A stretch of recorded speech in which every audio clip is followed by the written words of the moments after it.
Hello and welcome. Today we're going to explore something timeless. How to live simply in a world that seems to grow more complicated by the hour.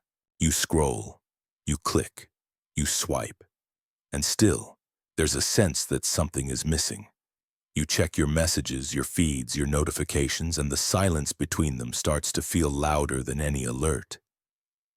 You wonder if this is just how life is now.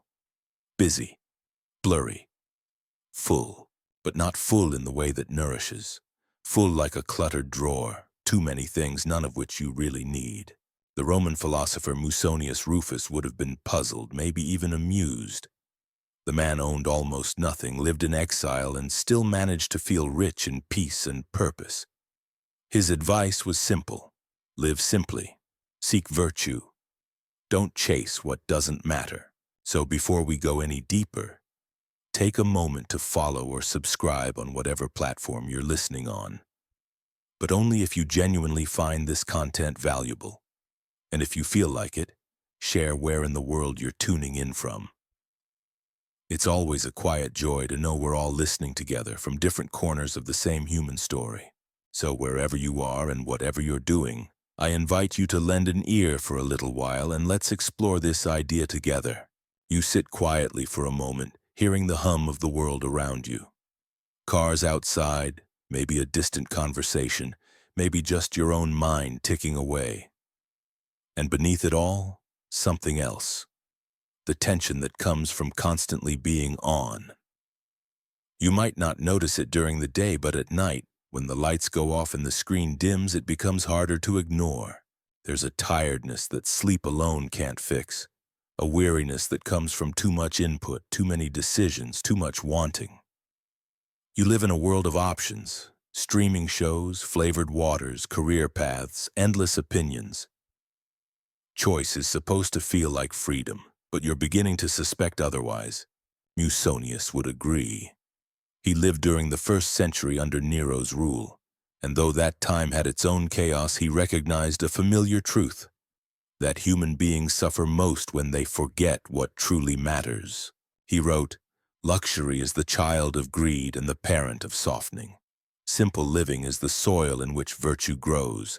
You pause on that thought. Soil growth. A kind of life that doesn't demand constant motion but instead thrives in depth. Living simply isn't about deprivation. It's about choosing what is essential, on purpose. The Stoics were never interested in comfort for comfort's sake. They understood that peace comes not from more, but from less. From clarity. You scroll less, you think more, you consume less, you notice more. That's the kind of living Musonius taught, not as a trend, but as a spiritual commitment. In his time, he taught philosophy to anyone who would listen, even when he was exiled to a desolate island. There, far from luxury or applause, he still gave lectures, still sharpened minds, still taught that the good life is within reach for anyone willing to live with discipline. Imagine that, being thrown into exile and still calling it an opportunity. You sit with that image, no phone, no Wi-Fi, no delivery apps, just your thoughts, just your will. The modern world can feel like a never-ending buffet. But Musonius reminds you, you don't have to fill your plate. In fact, you'll sleep better, live better if you don't. So tonight, as the sky darkens and the air softens, you take inventory. Not of what you've bought, but of what's weighing you down. The half-kept promises to yourself. The habits that no longer serve. The information you keep absorbing but never applying. You begin to see it. How the complexity around you breeds complexity within you. How a crowded room makes it hard to hear your own voice. Musonius would tell you, strip away the excess, get quiet, get honest. You start by asking one small question. What can I do without? That question alone is powerful, because in answering it you learn something rare. You remember that simplicity isn't lack. It's liberation. You don't need to move to the mountains. You don't need to renounce your job or your city. Simplicity isn't about geography. It's about alignment. It's asking, is this necessary, with every choice? You unplug one device. You cancel one meeting. You say no to one more obligation you never wanted in the first place. Each small act is a kind of Stoic rebellion, a reclaiming of peace in a noisy world. You notice your breath. You notice your thoughts. You feel perhaps for the first time today like you're here, not just reacting but choosing. Remember that line? Luxury is the child of greed. It's not just about money, it's about anything that pulls you away from clarity.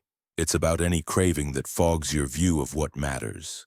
The Stoics weren't joyless, they laughed, they loved, they shared meals and stories.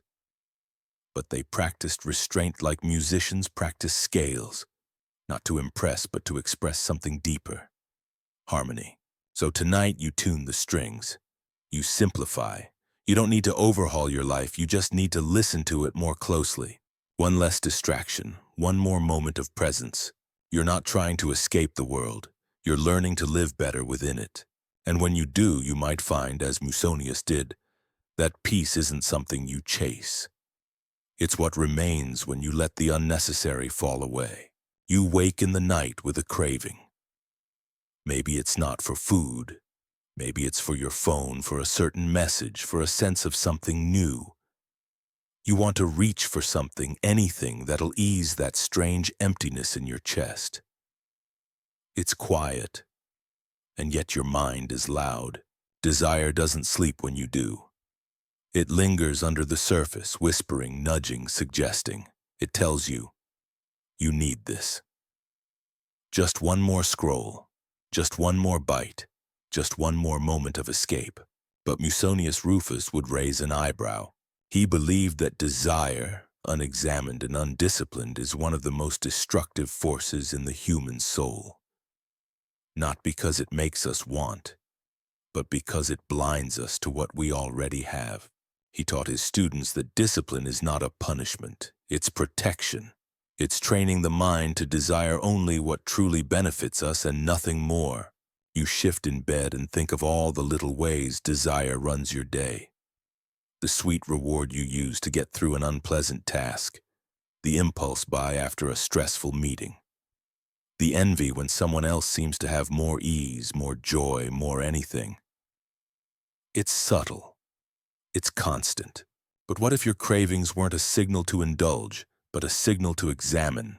Musonius once asked, is there anyone to whom it does not happen that he desires something harmful, or fails to desire something good? He wasn't shaming desire. He was studying it, treating it like a force that must be understood, not obeyed. You begin to do the same. You remember what it feels like to want something deeply, only to find that once you get it, it dissolves. The taste fades. The thrill quiets. You're left searching again. This is the trap the Stoics warned about, the cycle of longing, getting, and longing again.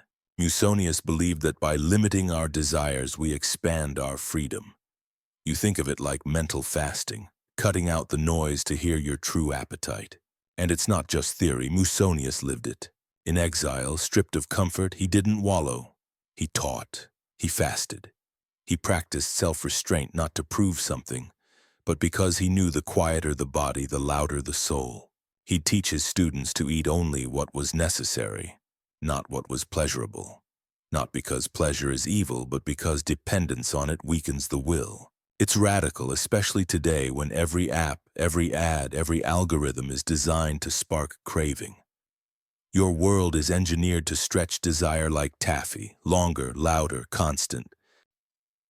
But you don't have to play along. Tonight you practice a small act of rebellion. You feel a craving rise and you don't move. You just watch it. Maybe it's for sugar.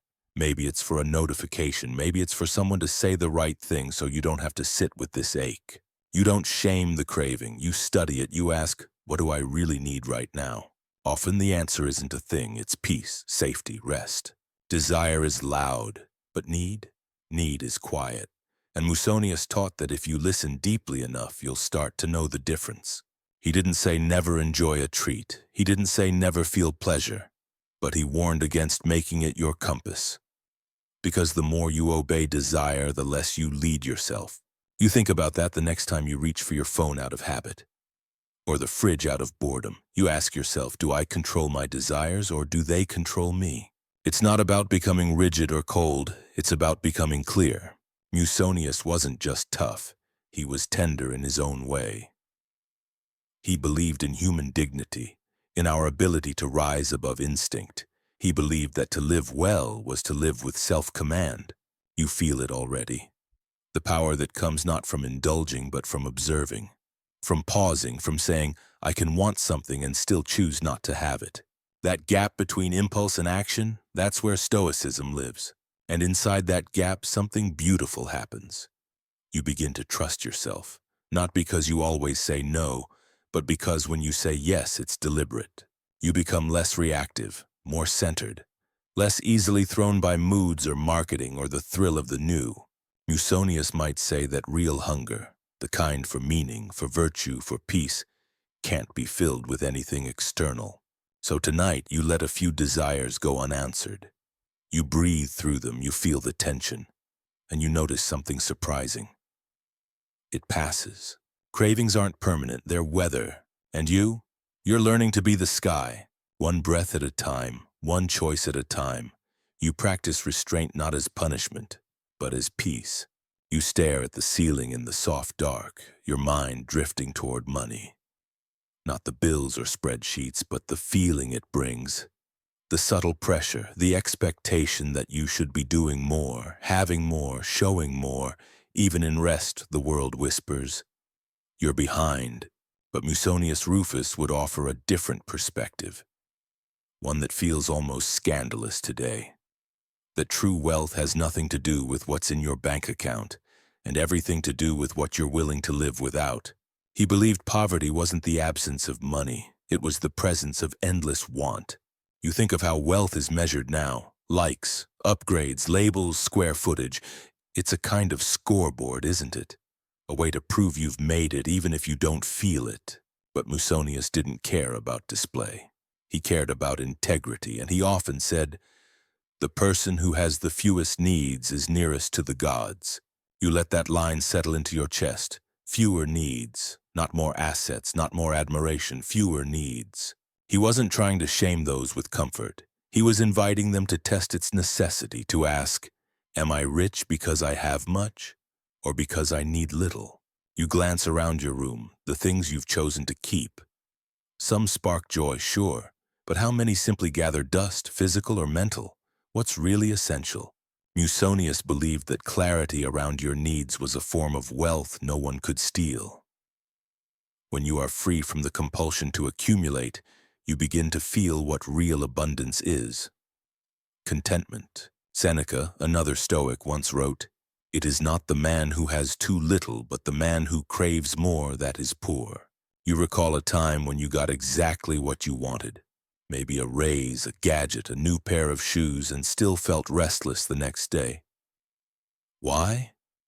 Because the craving didn't come from lack. It came from habit. Desire never says enough, but wisdom does. Musonius urged his students to examine their luxuries not as rewards, but as distractions. He believed that the constant chase for more money, more comfort, dulls the soul. In one of his teachings, he said that a philosopher should train like an athlete, strengthening not the body alone, but the will. And just like muscles grow under resistance, your character grows under simplicity. You start to see wealth differently, not as something you earn, but something you cultivate by simplifying your wants. It's hard to practice in a culture where success is measured by outward signs. The new car, the exotic vacation, the polished photo with a perfect caption. But Musonius would ask, can you be proud of a quiet day well lived? Can you feel successful without applause? That question stays with you. You consider your spending, where your money goes when you're tired or bored or trying to feel something. How often does the swipe soothe, and how often does it distract? Musonius wasn't a minimalist in a trendy sense. He wasn't chasing aesthetic purity, he was seeking moral strength. He taught that when you rely on fewer comforts, you become more resilient, more adaptable, less thrown by change.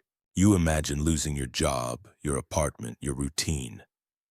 It's unsettling, but not unthinkable. The Stoics encouraged this kind of rehearsal, not to scare you, but to prepare you.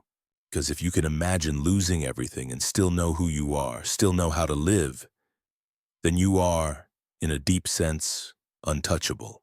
That is true wealth. Musonius modeled this in exile, where he lived with almost nothing. He taught from a simple space, wearing basic clothes, eating whatever was available. Yet his mind was sharp, his peace unshaken.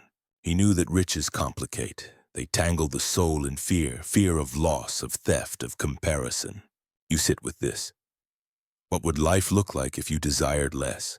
Not in a bleak way, not with forced austerity, but with quiet pride, with the deep knowledge that you're enough, and what you have is enough, and your life doesn't need to be big to be meaningful. That mindset doesn't cancel ambition, it refines it. Instead of chasing what looks good, you begin to chase what is good. Virtue, wisdom, presence. You find yourself admiring those who live modestly but speak clearly, those who have little but radiate calm. Their wealth isn't loud, but you feel it. Musonius would call that true prosperity, a richness of soul. And tonight, maybe that's what you're after. Not the high of a purchase, not the comparison game, just stillness, simplicity, peace. So you let go, just a little, of the pressure, of the chase, of the illusion that you need more to be whole. You begin to believe it, not just intellectually, but in your bones. The less I need, the freer I am. That's the Stoic inheritance. That's Musonius's gift. A wealth that grows the moment you stop seeking it. You feel it first in your body. A tightness in the jaw, a clenching in the stomach. The kind of discomfort that makes you want to squirm, to fidget, to escape. Maybe it's physical pain, maybe it's emotional. Maybe it's the slow burn of boredom. But it's there, and your first instinct is to get rid of it. Musonius Rufus would say, not so fast. To the Stoics, discomfort wasn't an obstacle. It was the training ground of character. Musonius taught that the ability to endure hardship calmly, not with bitterness or complaint, was not just a sign of strength, but a necessary part of becoming virtuous. And so here you are, lying awake perhaps, or wrestling with an aching thought, and instead of running, you stay. You breathe. You listen. You're not trying to become numb, you're trying to become strong. Musonius believed that the good life wasn't soft, it was forged, like iron in flame. And that endurance, of cold, of hunger, of sorrow, of silence, was part of the process. You might not be stranded on a rocky island like Musonius was during his exile. But you face your own modern exiles, isolation, uncertainty, rejection, illness. They come in different forms, but they test you just the same. One of Musonius's lesser-known teachings was this: to enjoy good health, to bring true happiness to one's family, to earn a decent living, and to die without regret, it is necessary to discipline the mind and body, not to punish them, to prepare them. You think about how much energy you spend trying to avoid discomfort, how modern life is built around its removal. Heated seats, soothing sounds, instant delivery, emotional buffering. There's a convenience for nearly everything, except moral development. But the Stoics knew what we often forget. If you never feel discomfort, you never find out who you really are. Comfort is easy, endurance is earned. You remember a moment, recent or long ago, when you sat with pain and didn't flinch. Maybe you didn't even tell anyone. You just carried it with quiet dignity. That was strength. That was philosophy in action. Endurance doesn't always look like heroism. Sometimes it looks like staying calm in a meeting when your ego wants to lash out. Sometimes it looks like getting out of bed when your heart is heavy. Sometimes it looks like saying no to comfort when comfort would cost your integrity. Musonius admired those who could do the hard thing without drama. He didn't expect perfection. He expected effort. That's the part modern life tries to skip.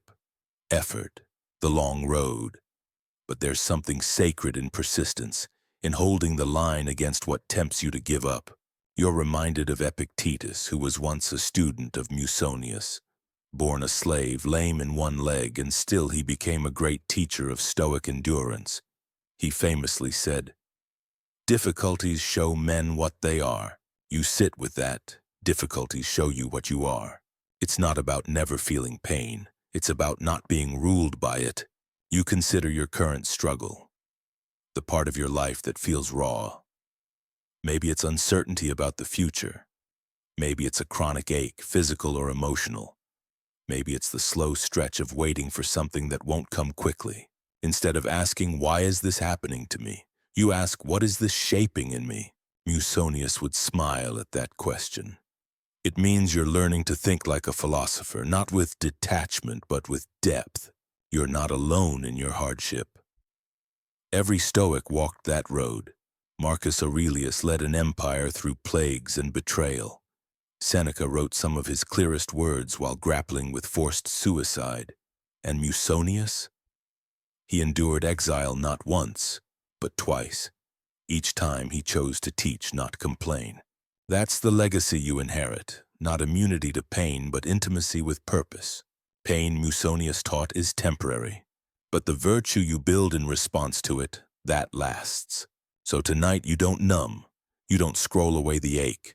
You let it sit beside you like an old, uncomfortable teacher, and you ask, "What are you here to show me?" You may not get a clear answer, but you do get something better: presence. Endurance is less about gritting your teeth and more about softening your resistance, accepting what is and shaping who you are within it. You wrap your discomfort in awareness. You honor it not for what it takes from you, but for what it demands of you. Courage, patience, perspective. These don't come cheap. They are grown in the soil of suffering, watered by discipline and lit by self-understanding. And no one can give them to you. You earn them with every choice not to run, not to break, not to quit. Musonius knew that the soul is like a muscle, and like any muscle, it grows when stretched. You feel that now as you face your own stretch. Not with fear, but with something quieter. Resolve. You may not know how long the pain will last, but you know this: you will outlast it. And in the morning, or some morning, when you rise and look back at what you endured, you'll know it shaped you into someone stronger. Not despite the difficulty, but because of it. You think back on a conversation or maybe a recent scroll where someone's energy lingered long after they were gone. Not because of what they said, but because of how you felt after being around them. Lighter or heavier, calmer or more restless. Musonius Rufus would tell you this isn't just coincidence, it's consequence. He believed that the people you choose to spend time with shape your soul as surely as food shapes your body. Their habits, values, and ways of thinking become part of your internal environment.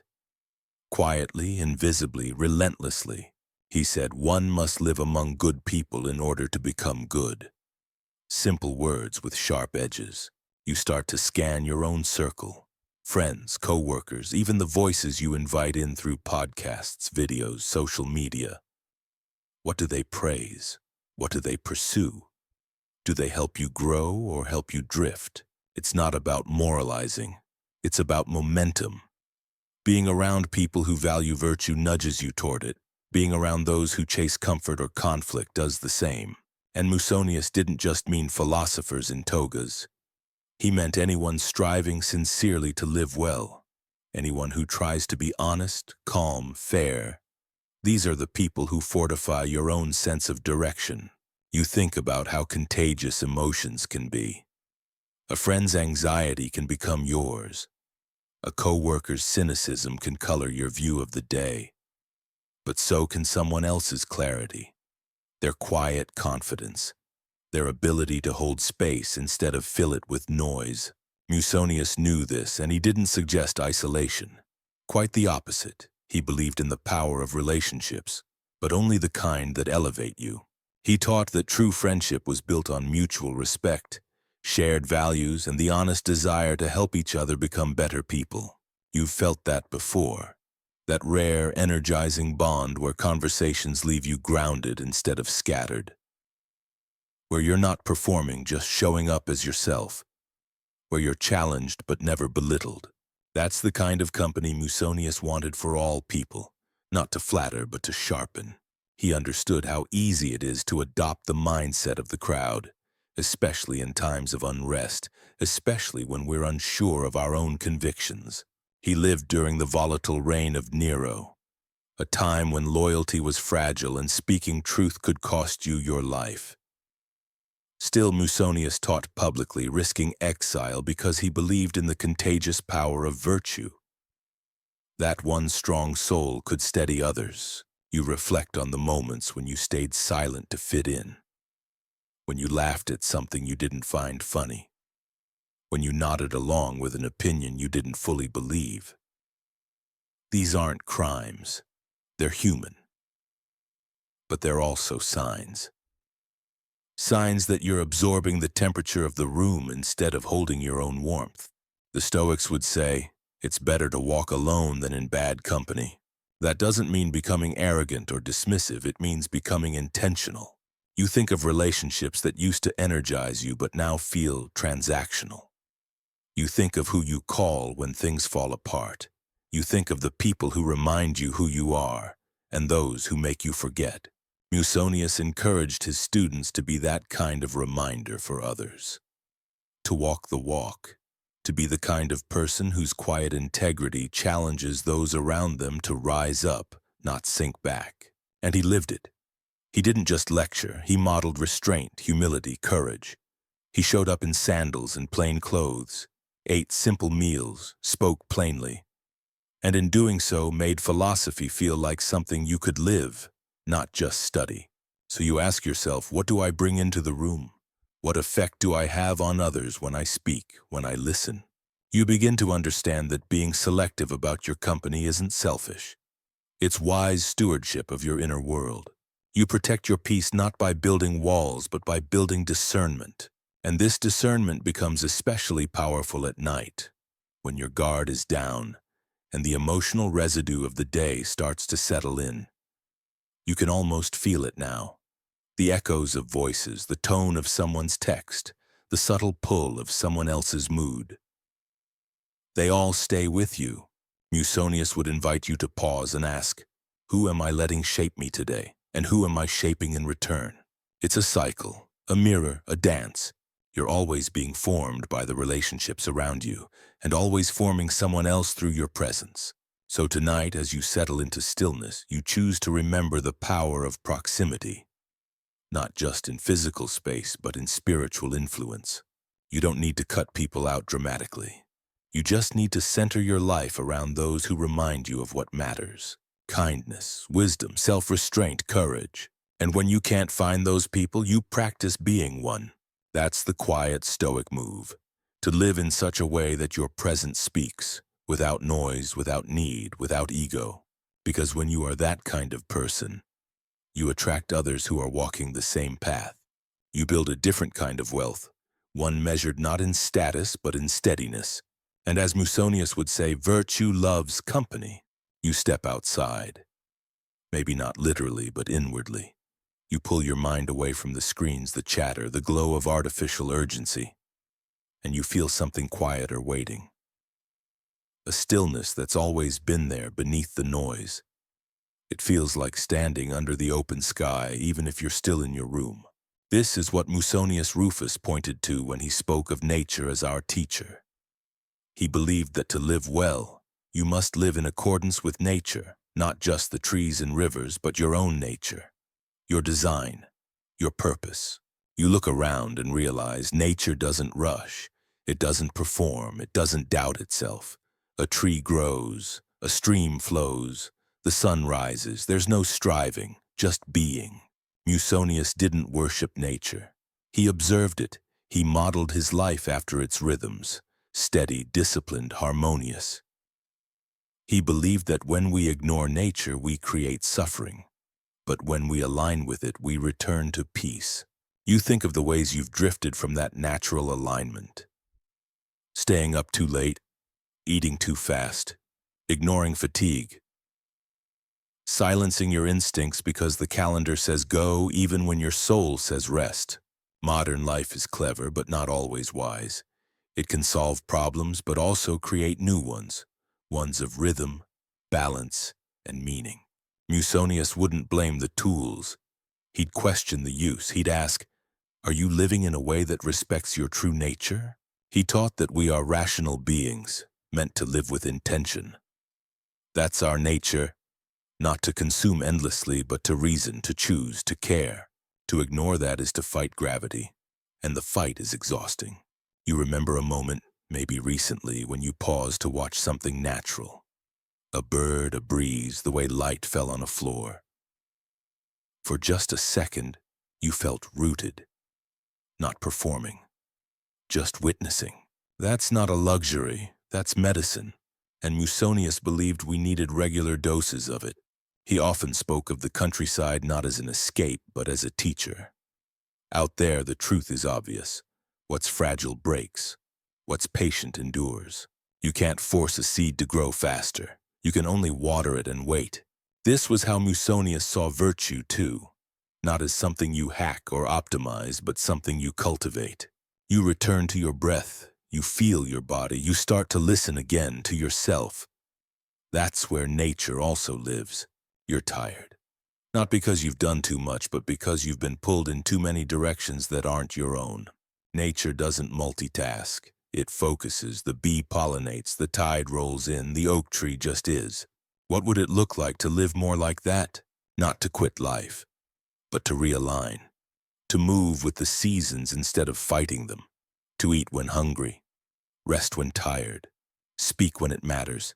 Be silent when it doesn't. Musonius believed that harmony with nature brings harmony within.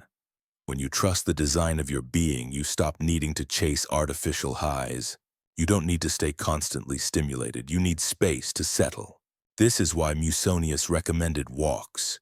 Not power walks, not workouts, just movement, open air, solitude, a slow reconnection with the pace of life before urgency became a lifestyle. You take that in. You think of how many of your problems feel heavier because you haven't had time to feel them. You've been buffering, distracting, pushing. Nature doesn't push, and it allows, it unfolds, and you too can return to that, gently. Musonius once said, human beings were not made for luxury but for action and for living in accordance with reason. Luxury, he warned, often dulls that natural clarity. It makes you forget how strong and simple your needs truly are. But action, right action, aligned with your values, that restores you. Even when it's difficult, you think of how good it feels to clean a space, to cook a meal, to sit with someone in silence. There's no performance, just presence. That's nature at work. That's your nature when you listen. Tonight you ask yourself not what do I want, but what do I need to feel human again? Not the scrolling, not the sugar, not the hustle. Just a return to something honest. Maybe it's a walk tomorrow morning. Maybe it's sunlight on your skin. Maybe it's drinking water slowly. Listening without checking your phone. Taking off your shoes and feeling the ground. These are not small things. These are reminders, anchors, acts of reconnection. The Stoics didn't live in the woods. They lived in cities, but they carried the countryside in their minds. They knew how to stay natural in an artificial world. And you can do the same. You don't need to be perfect. You just need to come back to yourself, to the rhythm that your body already knows, to the simplicity that your mind secretly craves.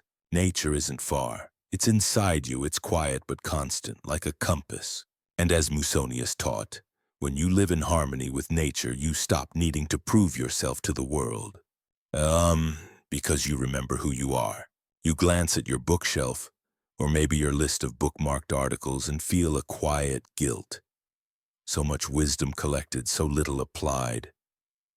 You're not alone. We all have a stash of advice, quotes, and insights we intend to use someday. But Musonius Rufus would cut through that hesitation with a calm but unflinching truth.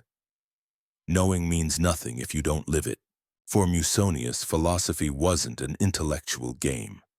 It was a way of life, and knowledge to him was only valuable if it changed how you spoke, how you ate, how you acted when things got hard.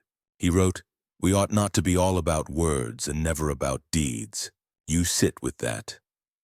How many times have you read something powerful, nodded along, and then returned to your old habits? How often have you understood a principle but avoided the effort of practicing it? This is where Stoicism gets uncomfortable. It doesn't let you hide behind cleverness. It asks you to show your wisdom in your smallest choices, in how you handle a rude comment, in whether you reach for your phone before your thoughts have even had time to land, in how you eat your lunch. Musonius didn't believe philosophy should be confined to the academy. He taught wherever he could, often outdoors, often to whoever showed up. He didn't care about status or eloquence. He cared about character. He believed that the best sign of understanding was not what you could repeat, but what you could embody. You think about your daily life, your routines, your interactions. How much of your day reflects what you say you believe? You value calm, but how often do you protect your peace? You admire discipline, but how often do you follow through without external pressure? You say you care about presence, but how much time do you actually spend being present? Musonius would invite you to close the gap between theory and practice, not with shame, but with intention. It's not about perfection. It's about living your values on purpose. He once asked his students to study the lives of farmers and craftsmen, not because they were philosophers, but because they embodied the kind of steady, consistent effort that Stoic living demands. You think of someone in your life who's consistent like that, not flashy, not loud, but solid, the kind of person you can count on, the kind of person who does the right thing even when no one is watching. That's what Musonius meant by practical wisdom. Not wisdom you can quote, but wisdom you can wear, like a habit, like skin. He encouraged training, not just of the mind, but of the soul. Repeating small acts of virtue until they became your nature, not once, every day. And that includes the times when you don't feel like it, when you're tired, when it would be easier to skip, delay, give in. That's when philosophy becomes real. You remember Epictetus, Musonius's student, who used to say, "Don't explain your philosophy, embody it." That sentence alone could change a life. You start small. You notice when you're about to gossip and instead you say nothing. You feel the urge to complain and instead you take a breath. You want to abandon a task halfway through, but you continue. These aren't grand gestures, but they are everything. Because in those moments, you're choosing to live what you believe. Not someday, but now. You don't need to wait for more books, more insight, more time. You already know enough to begin. Musonius would remind you. The gap between knowledge and action is where most suffering hides. We feel stuck not because we don't know what to do, but because we avoid doing it. So you take a different approach. You treat each small decision as a kind of proof, not to others, to yourself. Proof that you're building a foundation. Proof that your philosophy has roots. And over time, you feel it. In how you respond to delays, in how you sit with boredom, in how you speak to someone who disagrees with you. Your life becomes the classroom. Every interaction becomes the exam, and virtue becomes your quiet, steady goal. Not to impress, not to posture, but to live well with yourself in your own skin. Musonius believed that wisdom shows up in how you handle ordinary things. Your food, your rest, your temper, your responsibilities. And that means philosophy doesn't wait for the crisis. It trains you before the storm. So when the storm comes, and it will, you won't need to scramble. You'll already be grounded, not because you memorized a quote, but because you lived it. You look back on your day, not for what you accomplished, but for how you showed up.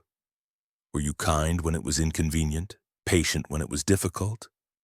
Honest when it would have been easier to stay quiet? If the answer is yes, even in one small way, then you've practiced philosophy. You've honored Musonius's teaching. And if the answer is no, then you get another chance tomorrow. That's the beauty of practical wisdom. It never stops offering you a way forward. You don't need a perfect plan. You just need a single step taken on purpose. You catch yourself mid-reaction. Maybe someone cuts you off in traffic. Maybe an email hits a nerve. Maybe it's just the low-grade irritation of things not going your way. The surge rises. Frustration, impatience, that old familiar heat in the chest. And then something inside you pauses, watches. Do I have to act on this? That moment, when you see the reaction before you become the reaction, that's the space Musonius Rufus lived in, the space where reason returns. To Musonius, living according to reason wasn't cold or robotic, it was powerful. He believed reason was our highest nature, the compass we were given to navigate the world with integrity, calm, and wisdom. You feel the weight of that idea. In a world that rewards outrage and impulse, choosing reason can feel like swimming upstream. But Musonius would say that's exactly why it matters. He taught that being ruled by emotion is natural, but not noble. That the wise person learns not to suppress emotion, but to steer it. You think of a recent moment when you lost your temper, or maybe caved to a desire you knew wouldn't serve you. It happens. But the Stoic question isn't, did you slip? It's, did you learn? Musonius once wrote, "It is not living according to reason to spend one's life in pursuit of trivial pleasures or to be angry at what cannot be changed." You let that sink in. The things you've been angry about this week, were they under your control? Or were they events, opinions, delays, other people's choices? You remember the Stoic principle, the dichotomy of control. Some things are yours to govern, your actions, your words, your responses, everything else outside your reach. Musonius saw that distinction as vital. When you forget it, you chase outcomes instead of character. You burn out trying to fix what you were never meant to control. But when you remember it, you become powerful, not in domination, but in dignity. You walk through the same world, but you experience it differently. You can't change traffic, but you can change how you sit in it. You can't prevent all criticism, but you can choose whether it defines you. You can't stop loss, but you can meet it with grace. That's living in accordance with reason, not as a concept, but as a daily posture. You picture Musonius walking calmly through Roman streets, refusing to dress for vanity, refusing to flatter for favor. He had clarity, he had discipline, but most of all, he had inner freedom. Because his compass wasn't emotion, it was reasoned choice. You begin to watch your own life like that. What patterns do you follow without thinking? What stories does your mind repeat when things don't go your way? What habits feel like truth but are really just reactions on autopilot? The Stoics would say, wake up. Don't be a puppet to passion. Be a partner with reason. That doesn't mean you stop feeling. It means you start choosing.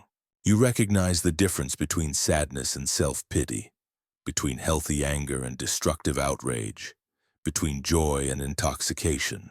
You ask, is this feeling guiding me or hijacking me? And if it's hijacking you, you pause, breathe, return. You don't have to wrestle the emotion. You just have to not obey it blindly. Musonius believed the rational life was also the peaceful life, not because it's easy, but because it's clear. You're not at war with yourself. You're not tossed by every wave of feeling. You're steering. And when you're steering, you sleep differently. You wake differently. You move through conflict with fewer regrets. You don't need to argue every point. You don't need to defend every mood. You begin to value inner clarity more than outer victory. You might even find that reason isn't dry at all. It's liberating. It lets you say no without guilt. It lets you listen without defensiveness. It lets you love more honestly because you're not loving to be loved. You're loving because it's good to love. Reason for Musonius wasn't about being better than others. It was about being better with them. He encouraged his students to speak kindly, to listen well, to act from purpose, not emotion in all things. You try that tomorrow, or better yet now. You feel a flare of irritation. You name it. You don't judge it. But you don't act on it either. You sit with it. You breathe. And in doing so, you return to yourself. Not your reactive self, but your true one. That's Stoicism in action. Living according to reason isn't a goal you reach. It's a habit you practice, one breath, one pause, one choice at a time. And as you do, you begin to recognize that many of your problems weren't really problems. They were just reactions you never examined. Now you examine them. You trace the feeling to its root. You let it teach you, not rule you. That's Musonius's legacy, not cold logic, but warm clarity. A mind that's calm enough to think clearly. a heart that's brave enough to act wisely, and a life that's guided not by impulse but by intention. You open your closet and feel a weight, not from the clothes themselves but from the silent question they pose. Why do I have so much yet still feel like I need more? Shirts you forgot you owned, shoes worn once, a drawer of cords and chargers that no longer fit anything. And it's not just the closet, it's your kitchen, your calendar, your thoughts. Musonius Rufus would recognize the pattern immediately. He called it the illusion of necessity, mistaking comfort for need and excess for success. He taught that simplicity in the essentials, what you eat, wear, and call home, is not just a preference. It's a moral discipline, one that clears the mind and strengthens the soul. You pause at that, moral discipline about food, about clothes, but then you think back. How often has indulgence made you sluggish? How often has style felt like armor, not expression? How often has your space made your spirit feel crowded?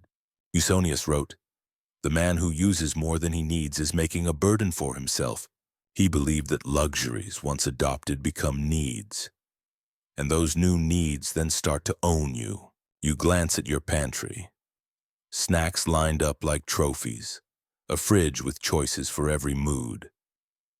You don't live in famine, but you often eat like you're trying to fill a hole that food can't touch. Musonius wasn't a nutritionist, but he understood the deeper reason why moderation matters. Because every bite is a choice between discipline and distraction. He advised simple foods, grains, fruits, vegetables, not to punish the body but to free the mind. The more extravagant your diet, the more time you spend thinking about taste, timing, preparation. Pleasure becomes pursuit, and pursuit becomes fixation. That fixation bleeds into other areas: what you wear, how your home looks, what image you project. Musonius lived plainly. His clothes were functional, his shelter was modest, his meals were consistent. Why? Because he knew every moment not spent craving was a moment more available for virtue. You're not being asked to give everything up. You're being invited to examine what serves you and what simply weighs you down. You open your wardrobe and pull out one piece you never wear. You ask, "Why did I buy this?" The answer may not matter, but the awareness does. You realize much of your consumption is emotional, a way to soothe, to distract, to cope. Musonius would ask a sharper question. What would happen if you simply felt your discomfort instead of trying to decorate over it? That's where Stoicism begins, in the willingness to be a little uncomfortable in service of something deeper. It's not about shaming pleasure, it's about being honest about what it costs. The Stoics knew that simplicity wasn't aesthetic, it was armor. It made you resilient. When your happiness isn't tied to perfect meals, curated outfits, or luxury routines, you become harder to shake. You sleep better, you spend less, you think more clearly. You begin to enjoy things again, not because you need them to feel whole, but because you're no longer afraid to go without. That's the paradox Musonius understood. When you stop chasing more, you begin to feel like you finally have enough. You think of your home. Does it feel peaceful or packed? Does it reflect your values or your impulses?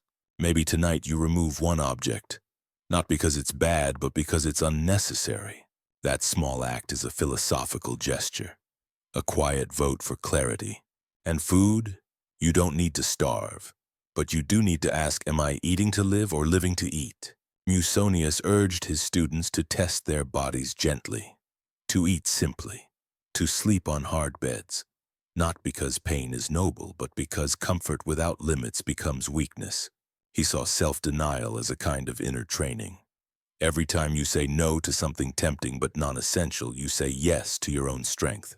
You feel that strength when you walk past the impulse buy, when you clean out a drawer, when you resist the urge to perform your life for others and instead just live it.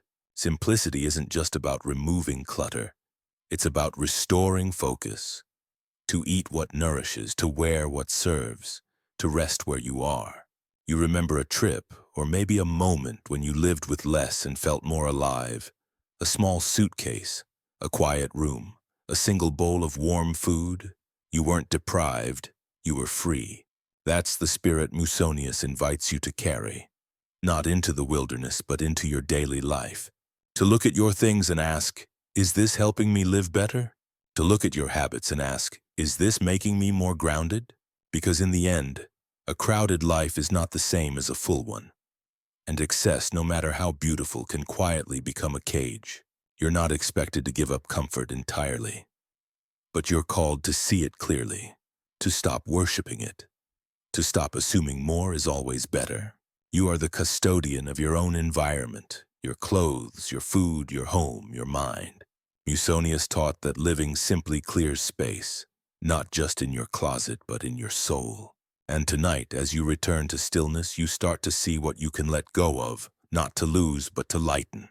You notice it in passing, how someone holds the door open without a word, or listens without interrupting, or cleans up without being asked. Quiet acts, unannounced, no spotlight, no hashtags. And yet something about those moments lingers. They speak louder than any lecture. Musonius Rufus would nod knowingly. He believed that if you want to teach virtue, you must live it, fully, repeatedly, visibly. He taught, the most effective way to teach is by example. What we do has more impact than what we say. You think of all the advice you've given, or the ideals you've shared with others. Do they match the way you move through the world? If someone observed only your actions, no captions, no explanations, what would they believe you value? It's humbling, but it's also clarifying. Musonius didn't care for performances. He knew that real influence comes not from clever arguments, but from consistent action, from how you carry yourself, how you treat people, how you respond when things don't go your way. He believed that example wasn't just one method of teaching. It was the only method that truly stuck. You might not be a teacher by title, but you're always teaching. Everyone is. You teach people how to treat you by what you tolerate. You teach people what matters to you by how you spend your time. You teach your children, your friends, your co-workers, without realizing it, by how you respond to stress, to joy, to boredom. You start to see your life not as a speech, but as a signal. Each choice you make sends a message. When you choose restraint instead of indulgence, you're saying, peace matters more than pleasure. When you choose to speak kindly when irritated, you're saying, dignity is stronger than reaction. When you choose to show up on time, to do the hard thing, to listen deeply, you're modeling the very Stoic values you may never put into words. That's what Musonius did. His teachings weren't loud, but his life was clear. Exiled more than once, stripped of comfort and position, he never wavered in living his values. And his students remembered him, not just for what he said, but for how he lived. You reflect on someone in your own life who influenced you deeply, not with lectures, but with presence. Maybe it was a parent, a mentor, a friend, someone who quietly embodied strength. Someone who didn't just talk about wisdom, they lived it. That's the impact Musonius wanted you to aim for, not through perfection, but through alignment. You think about how easy it is to post a quote, to share an idea, to voice a principle. But Musonius would challenge you. Are you living in a way that would make those words unnecessary? You don't need a platform, you just need integrity. You don't need applause, you just need consistency. You don't need to convince others, you just need to be convincing through your own life. And when you slip, and you will, Musonius wouldn't shame you. He'd urge you to correct yourself quickly, to return to virtue with humility, because the Stoic doesn't pretend to be flawless. The Stoic accepts responsibility and adjusts. You realize, living by example isn't about always being right. It's about being real. It's about being willing to change, to apologize, to grow, and letting others witness that journey. That too is a powerful example. You may not know who's watching. A stranger, a sibling, a younger version of yourself, but someone will remember how you handled that delay, that disagreement, that disappointment. Someone will take courage from how you remained calm, or how you returned to calm after faltering. Musonius believed that even your silence teaches, that how you bear hardship becomes a lesson in strength. That how you treat service workers, how you respond to criticism, how you spend your quiet time, these are all parts of your curriculum. You don't need to announce your intentions. Let your actions speak. And slowly, you find that the more your life aligns with your values, the less explaining you need to do. People feel your steadiness. Your choices create ripples. That's what the Stoics meant when they spoke of influence. Not control over others, but clarity within yourself. That clarity radiates. It strengthens others just by existing. So tonight you lie down with a new kind of awareness. You review your day not with guilt, but with honesty. Where did I model virtue? Where did I fall short? Where can I do better tomorrow? That reflection isn't just for you. It's for everyone whose life you'll touch, often without knowing it. Because you are an example, the only question is, of what? Musonius would smile, not sternly but with encouragement. He knew the work is never done. That's the point. Every day another chance, another lesson, another life quietly shaped by your own. You wake earlier than usual. Maybe by design, maybe by accident. The world outside hasn't started buzzing yet and the quiet feels new, uncrowded. There's a choice now in this thin hour before everything starts. You can fill it or you can meet it. Musonius Rufus believed that these small, seemingly unimportant moments hold the power to shape a soul. He taught that greatness isn't built on grand gestures. It's formed in the quiet consistency of daily life, how you rise, how you speak, how you move through ordinary routines. You don't become disciplined in the middle of a crisis. You become disciplined in how you brush your teeth, how you answer a question, how you tie your shoes while your mind is somewhere else. Musonius once said, "Every action of our daily lives should be training for virtue." You pause at that. Every action? It's easy to treat discipline like something reserved for big plans or hard challenges. But what if your whole day could become a kind of practice? A slow, patient strengthening of the soul. You pour your water. You wash your face. You do it not as obligation, but as an act of attention. You begin to feel it. Each small gesture becomes a kind of declaration.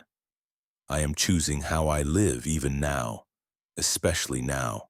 This is what Musonius meant when he told his students to train constantly. He didn't mean running drills or chasing perfection. He meant living on purpose, treating life not like a performance but like a sacred rehearsal. You think of the times you felt most off-center.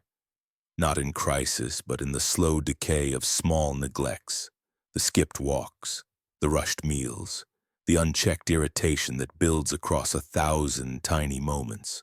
Musonius believed that these were the moments to pay closest attention to. Not because they're dramatic, but because they're foundational.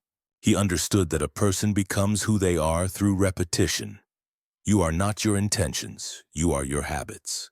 That's why he encouraged students to train in silence, in simplicity, in restraint. Not to be severe, but to be steady. You remember a moment this week, maybe it was yesterday, when you ignored a small opportunity to practice virtue. A chance to be patient, but you snapped. A moment for gratitude, but you complained. A minute for quiet, but you reached for noise. It's not about guilt, it's about awareness. Because the beauty of small acts is that they're always waiting for you to notice them. You start again. You open a door gently, you speak more slowly, you eat without multitasking.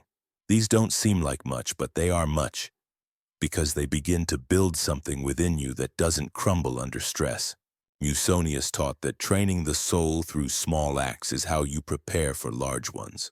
He compared it to athletes training before the games. You don't start running when the race begins. You prepare quietly, daily, so that when the moment comes, you're ready. The Stoics weren't trying to live in a state of emotional emergency. They were trying to live in readiness. You sit at a red light. Instead of checking your phone, you sit with your breath. That's training. You feel boredom creep in during a long task. You don't flinch. You keep going. That's training. You're misunderstood in a conversation. You don't defend. You clarify or stay silent. That's training. Each choice is small, but repeated, they shape your capacity for endurance, for clarity, for grace. It's how you become less reactive, not overnight, but inch by inch. You remember Seneca's words. Well-being is attained by little and little, and nevertheless is no little thing itself. Musonius lived that belief. He didn't retreat into theory. He spent his days living philosophy, walking, eating, teaching, tending to simple needs with full attention. And you begin to see, this is the kind of life that sustains peace. Not an escape from the world, but a method of being fully in it, calm, awake, consistent. You don't have to overhaul everything. You don't have to be perfect. You just have to pay attention to what you're already doing. Because you're already living a life. The question is, are you shaping it, or are you letting it shape you? Musonius would remind you, the soul grows with every decision you don't think matters. So you take the stairs, you wait your turn, you return the shopping cart. Not because anyone is watching, but because you are. That's the deepest form of self-respect, not praise, but presence. And as the day continues, you don't chase huge transformation. You let the small things add up. You begin to trust the process. Trust that every mindful step becomes part of a quiet, unshakable foundation. And tomorrow you do it again. You walk into your home, or think of the people who wait for you there, and you feel it. That mix of comfort and complexity. Relationships are rarely clean. They're layered with memory, habit, love, expectation. They shape who you are in ways you can't always see until much later. Musonius Rufus saw this clearly. He didn't retreat into solitude. He didn't romanticize the lone philosopher. He believed that the home, your closest relationships, was one of the most important places to practice virtue. He wrote, "Marriage offers the best opportunity for practicing self-control and showing kindness, since no one is more in need of these qualities than one's spouse." That's a Stoic insight most people miss. Relationships aren't a distraction from the good life. They are the arena in which it's most honestly lived. You think about the people closest to you. Maybe a partner, maybe children, maybe siblings or close friends. People you can't perform for forever. People who see you tired, irritated in your lowest moments. People who reflect you back to yourself. These aren't just emotional ties, they're spiritual training grounds. Musonius believed that living simply didn't mean living alone. It meant living without pretense, without masks, especially with those closest to you. He argued that family life, when lived with intention, was not a burden but a crucible, a daily opportunity to build patience, generosity, honesty. You begin to see your home differently, not just as a space to recharge, but as a space to practice. You think of the moments when you snapped at a partner, ignored a parent's call, brushed off a child's question because you were tired or busy. It happens. But Musonius would gently invite you to ask, what are you teaching in those moments? What kind of example are you giving to the people who trust you most? He didn't expect perfection, but he did expect presence. He taught that love is not made of grand declarations. It's built from daily restraint, from knowing when to speak and when to be silent, when to yield, when to stand firm. That's the Stoic home. Not a place of constant peace, but a place where people choose to return to peace even after conflict. You consider how often we chase simplicity outside, through minimalism retreats, quiet moments, while letting our inner life become cluttered with resentment, unspoken tension, guilt. Musonius believed that a home built on shared virtue could become a kind of sanctuary, but only if each person commits, not to controlling the other, but to disciplining themselves. You can't force others to change, but you can choose how you show up. You begin to see small opportunities, the tone you use when correcting your child, the grace you extend to a tired partner, the forgiveness you offer a parent who didn't quite know how to love. These are not small acts, they are Stoic acts, because they demand effort. They demand that you rise above instinct, ego, wounded pride. Musonius believed that a shared life was not only possible under Stoic principles, it was enhanced by them. He taught that mutual respect, shared simplicity, and aligned purpose could form the bedrock of a strong family, and he didn't keep this view theoretical. He argued controversially for his time that both men and women were equally capable of learning philosophy. equally responsible for virtue, equally important to the strength of the home. You reflect on your own relationships. Is there balance? Is there mutual growth? Or is someone always bending while the other always holds shape? Musonius would urge you to bring virtue into the relationship, not blame, not power plays, but honesty and effort. Because when two people are committed to being good, not just right, the whole relationship transforms. And even in families where the dynamic is difficult, where wounds run deep, you can still choose your role. You can model restraint. You can choose compassion without codependency. You can set boundaries with gentleness.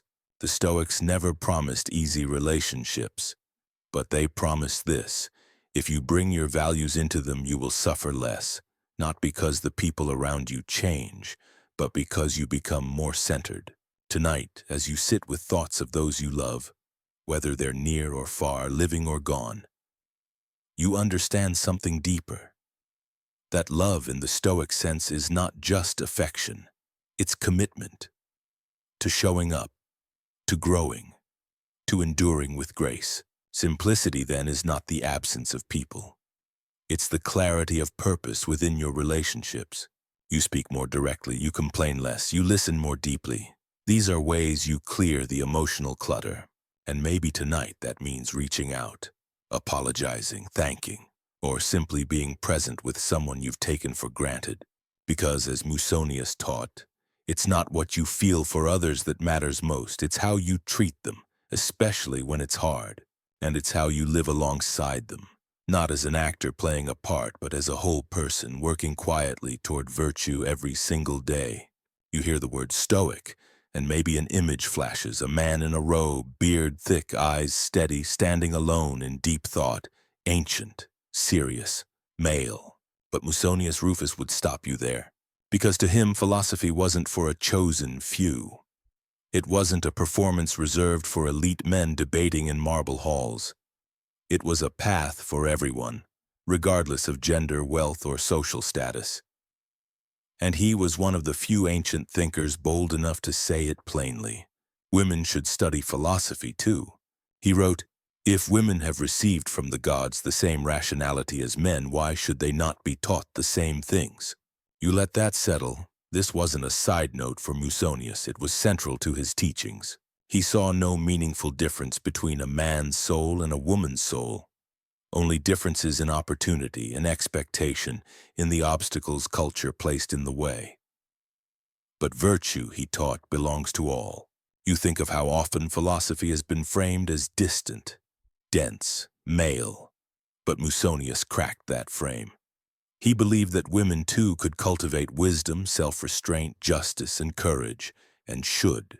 In a society where women were mostly confined to domestic roles, Musonius insisted they be taught how to live well, how to reason clearly, how to stand firm in hardship, because hardship does not discriminate, and neither does virtue.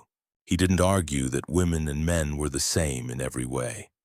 He argued that both had the same duty, to live according to nature, which means, for the Stoics, to live according to reason and virtue. You might hear echoes of this in your own life.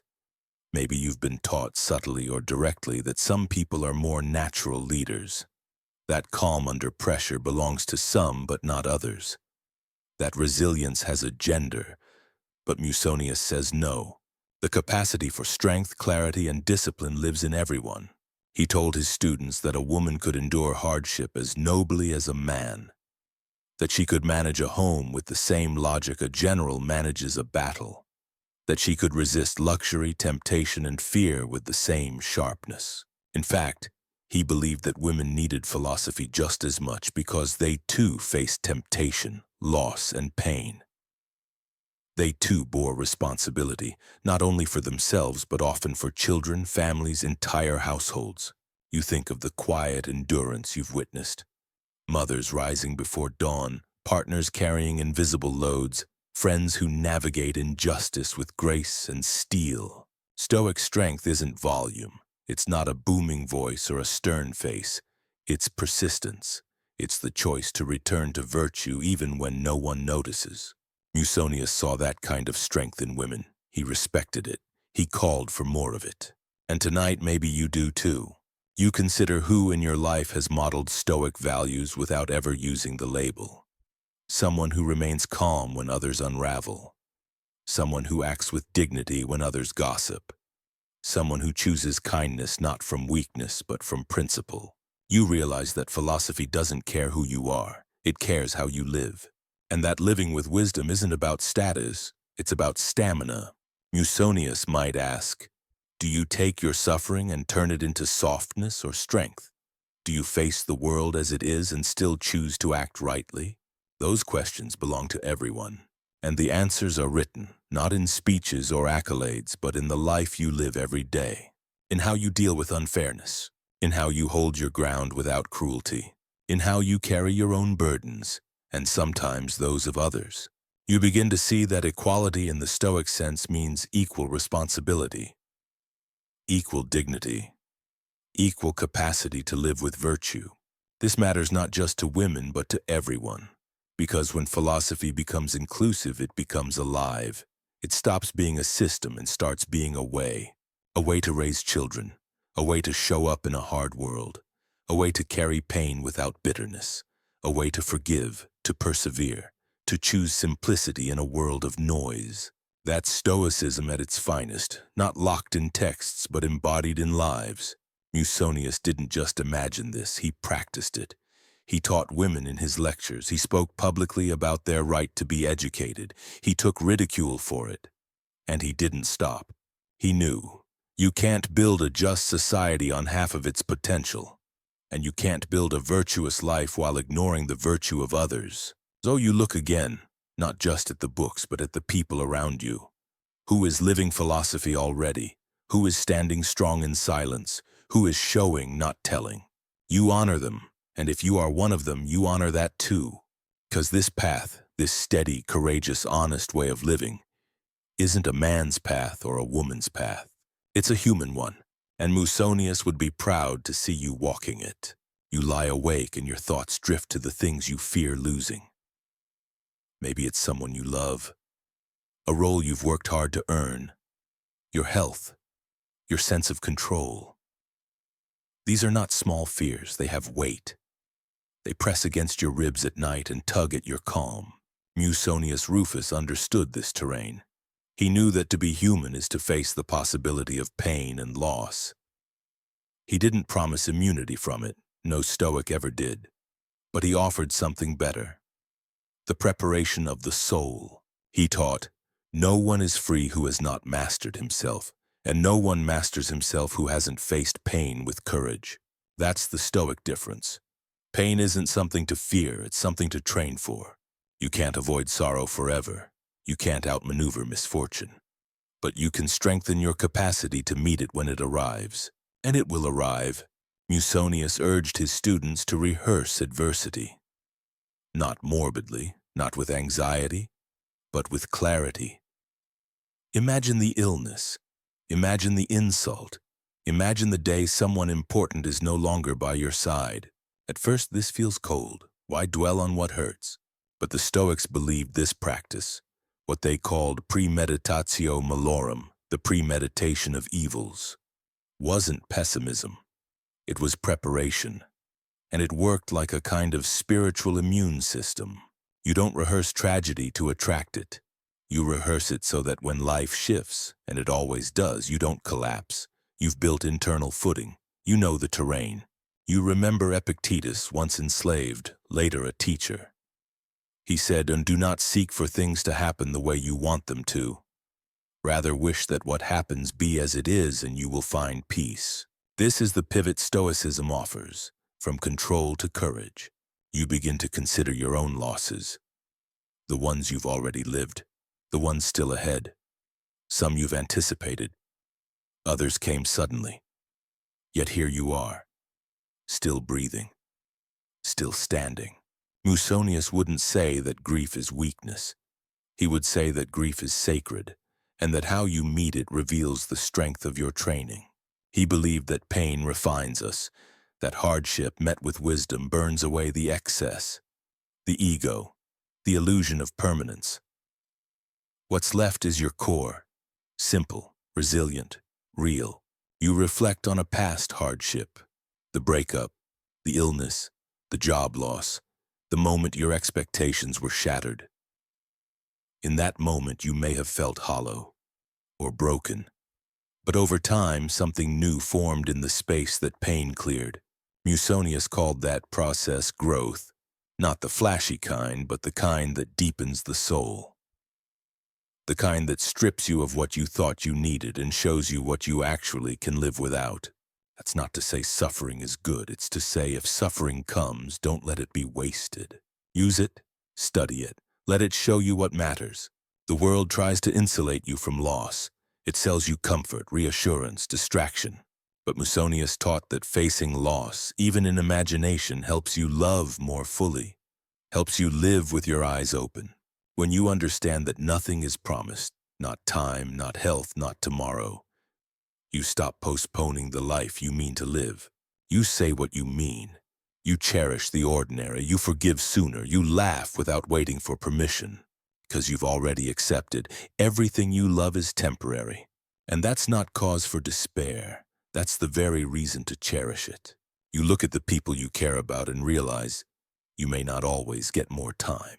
So you stop wasting the time you have. You don't rush to move on from grief.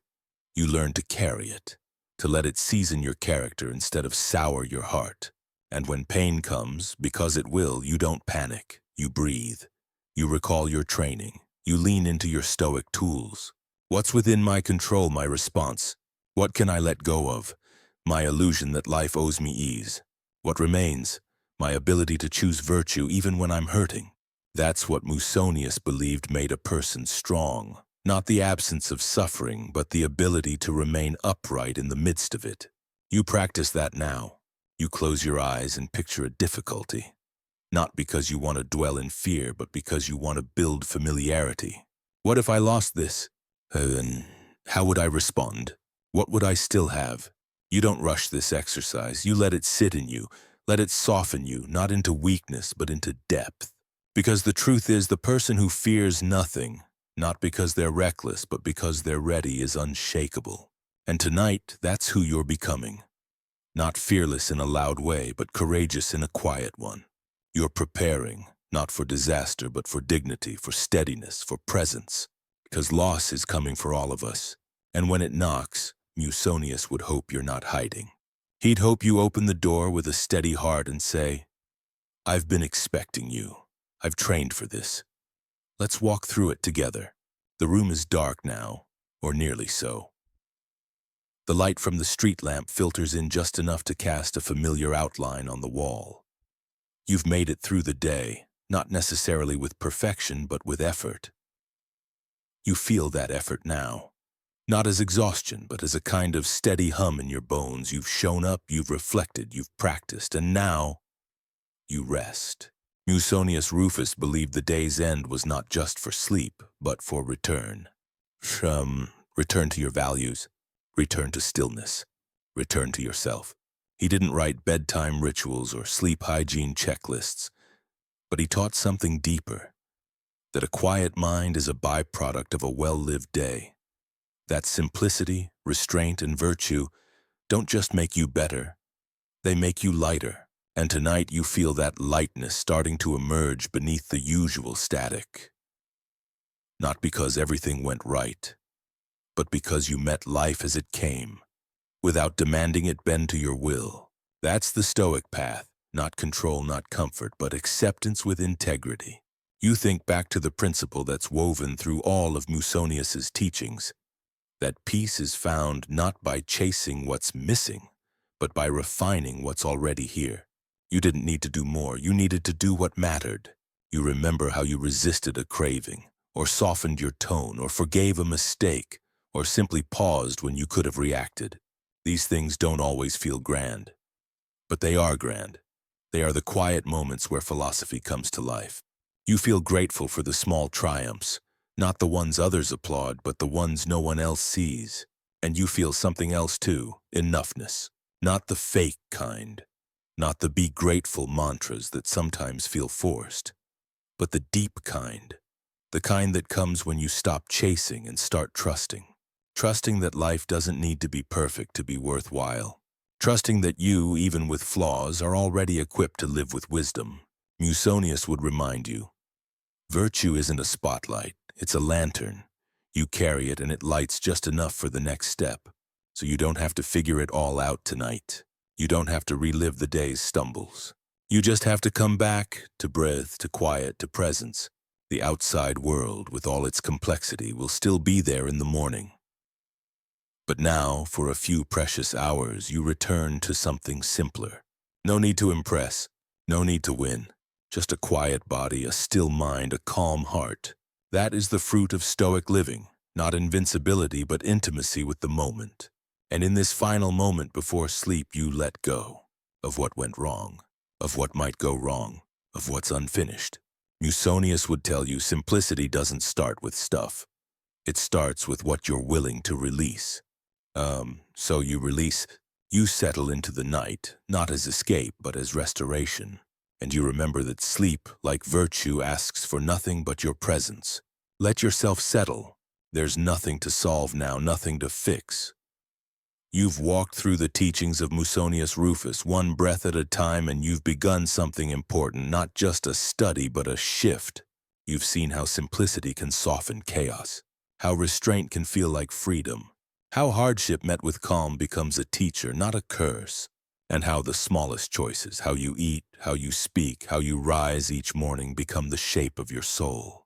Musonius didn't promise an easy life, but he offered a worthy one. A life of meaning, not noise. A life of presence, not performance. A life where you carry less but feel more.